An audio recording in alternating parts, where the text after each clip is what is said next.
And David said, it was only 3 hours.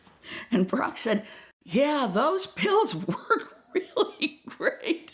And the pills turned out to be speed.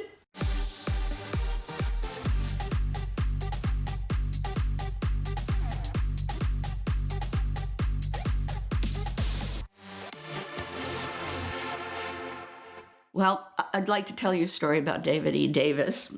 And David E. Davis, as you know, was the editor, the publisher, the big honcho of Car and Driver for years and years. He was on deck when the Cannonball was created. And I must say that he and Brock didn't agree about everything. They were very, very good friends, and they respected each other a great deal. But David hated the Cannonball, and he thought he was crazy. He thought Steve Smith was crazy. He thought Bob Brown was crazy. And what makes me crazy is that knowing David E. so much, I'm surprised that he let them go off and do it.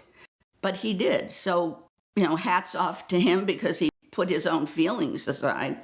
And I know Ziff Davis was not happy about the event. But the people, the car guys, the real car people there, really understood Brock's reasoning for wanting to do a Cannonball and doing it this way. They really felt that it would strike a nerve with the public, especially in the political times we were having then.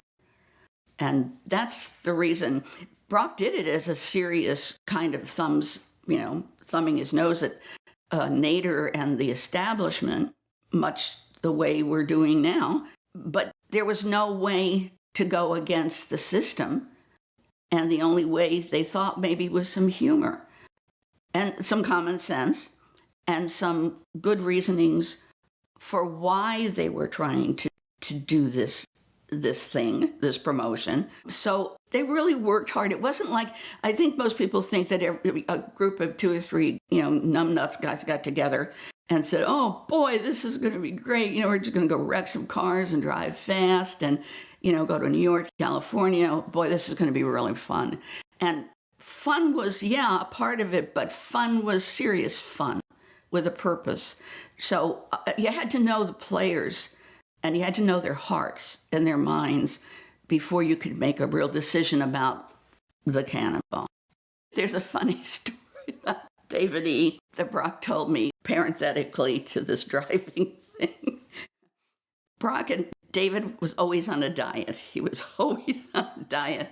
So Brock and he would keep arguing about, and they were in Ann Arbor at the time. The magazine was located there. David was talking about his new diet and telling Brock, it's working miracles. This is fabulous. And so David started to lose weight. And so Brock and he have this thing about, they were arguing about his expense account and should he fly, should he drive? And Brock said, I'm going to drive. And David said, take the damn train. What are you going to knock yourself out for? And he said, no, because he said, it's going to be quicker. I'll go door to door. It's going to be quicker. I'm taking my car. I like to drive, I think, and whatever. So they got in this competition. So about who is right and who is wrong. So they made it a column. He was going to do a column on this drive, So, and they were like 3-year-olds because they'd get these wacky ideas, and unfortunately they could make them happen. It wasn't like they'd get a wacky idea and then it would flit away and they'd go back to doing the accounting for the books. No, they lived in and had work positions that allowed them to do any stupid thing they want. So anyway, so they had this game. All right, so they were going to start, I don't know if it was a midnight or I don't know what it was, but it was in the evening. And David said, hey, wait a minute now. I'm going to give you a couple of my diet pills. And this way you won't stop. You won't even need to stop for food. Brock took the pills. Would it be arsenic and kill him? Sure, I'll take it. Just give me the pills. He would never ask what it was or what are the side effects or whatever. So he took the pill and he popped the pills and he didn't take one. He took the 2 together because more is better. I mean, I've been medicated by this man. I can tell you for sure, more is better. And he never took a pill himself. But if you had to take one, 3 would be better, obviously. So off he goes in the Challenger to start to New York City. David's home in bed. His phone rings. I don't know, maybe it's 3 a.m. I don't know. David's now awake, and it's Yates. And David said, "Where the hell are you?" And Brock said, "Well, I'm in Grand Central Terminal. I parked the car, and I'm in New York City." And David said, "It was only 3 hours." And Brock said, "Yeah, those pills work really great." And the pills turned out to be speed. And Brock said, "I feel so goddamn good." He said, "I think I'm going to drive back now, tonight." And he did. And he got there in the morning. When David woke up, Brock was back. But he didn't know what those pills were. He said, "I flat flew." And he turned around and went, boom. And then, of course, he crashed.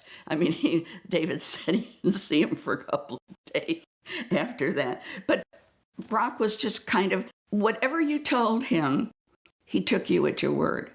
His word was his seal, his bond. So if he said, "Ed, how are you doing?" And you said, "Brock, I'm great," Brock would say, "Oh, that's great, that's great." And I would call Brock back and say, "Brock, I don't think he's really great. I don't know. I think there's something bothering him." And Brock would say, "No, there's not. Ed said he was great. He's great. What are you making a big deal of it for?" And then I would find out that your right arm was severed from your body, and you were just trying to suck it up and not give him any bad news. But that was the kind of guy he was. So when he got the 2 pills, he said, "I guess I'm supposed to take them." And he did. Yeah, so he was very bright, but I still wonder about him sometimes. I have found that that's one of the stories that kind of lingers, and that at the beginning, I had no appreciation for why, that was even lingering around, because I knew, but I never saw it. But then it became kind of like a myth. The Red Sea parted when they got together, because everybody was, tittering about oh God, the Yates and they don't get along, and he fired him, and they're not good friends, and ooh. So everybody was waiting for somebody to deck somebody else, and of course, it was never going to happen. So, yeah, but that's the way legends and myths and all this rumor stuff gets put around. Bob Brown he was still at Ziff Davis, and he wanted to run the Cannonball, and he was the editor. Bob Brown was brilliant, and then he there went to Sports Illustrated. He lives out on the West Coast now. I haven't seen him in years and years and years, but I got in touch with him, and he emailed me a letter that he didn't think anything negative about it. He told Ziff Davis that he was going to go on the Cannonball. He was the editor and whatever, and they said, basically, over my cold, dead hands, you are. And so Bob, he backed off. And then, all of a sudden, it got down to the date, and he said, "Screw it, I'm going." But Ziff Davis was not happy about this at all. The guys who were really thinkers and not yes men, they were the ones who got it and understood what they hoped the end result would be. And they saw the humor in it. And they did. The early staff had a fabulous sense of humor. Their sense of the absurd and their sense of humor was contagious. And that's one of the things Brock and I had in common, because I have a really stupid sense of the absurd. I find things are very humorous. And things that other people kind of look at and take very seriously. I realize that, as Brock would say, this ain't brain surgery. What are we getting so crazy about?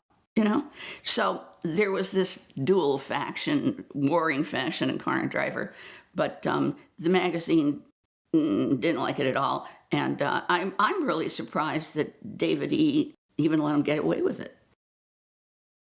Not everybody takes care of their pain, but you and I both know you're better than that. Which is why if you go right now, you can still catch the Avalon King Armor Shield 9 Black Friday mega sale, baby. The more you buy between Tuesday, November 22nd to Monday the 30th, the more you're gonna save. We're talking up to 45% off Armor Shield 9 and tons of free stuff. Unlike other brands, this is made specifically for DIYers like me and you. It's the easiest ceramic coating to apply. Anyone can do it. If you can wax your car, you can ceramic coat it.